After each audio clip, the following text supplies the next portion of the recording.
Good evening. This is Friday, March 7th, 242 days until the 2008 presidential election, the day before the Wyoming Democratic caucus.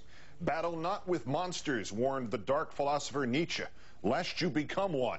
A quote that might be floating around the Obama campaign tonight amid its whiplash and its outrage after a week of verbal assaults from the Clinton campaign. A collective comparison suggesting Senator Obama is not as good as John McCain, but just as bad as George Bush, Karl Rove, and Kenneth Starr.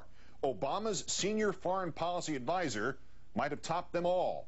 Our fifth story in the countdown, Samantha Power, Pulitzer Prize winner and Harvard professor, told a newspaper in Scotland that Hillary Clinton was, quote, a monster who will, quote, do anything to win.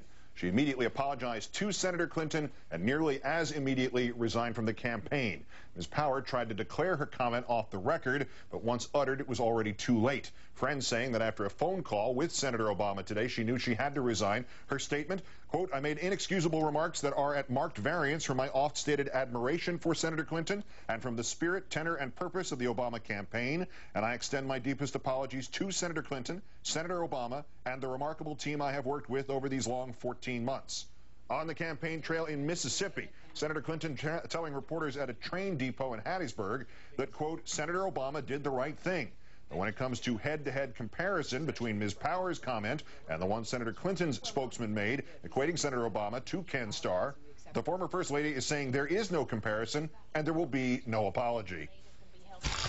You know, I am, very, focused on this campaign, and, you've made the comparison between those two. Well, I think that your spokesman. I think one is an ad hominem attack and one is a historical reference. Well, you said that I don't see how anybody who would imitate Kenn Starr can win the Democratic presidential nomination. Well, I think that that is a true statement.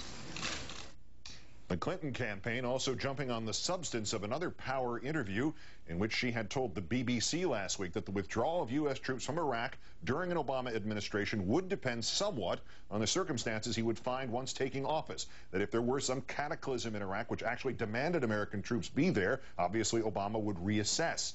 Team Clinton, led by the senator herself, jumping on that remark as proof that Senator Obama's promise to get out of Iraq is disingenuous. Well, I think Senator Obama did the right thing, but I think it's important to look at what she and his other advisors say behind closed doors, particularly when they're talking to foreign governments and foreign press. It raises disturbing questions about what the real planning and policy positions within inside the Obama campaign happen to be. We saw this with NAFTA as well. Yes, she brought up the story about an Obama advisor allegedly reassuring Canadians that he had no intent to alter NAFTA, no matter what he might say in public.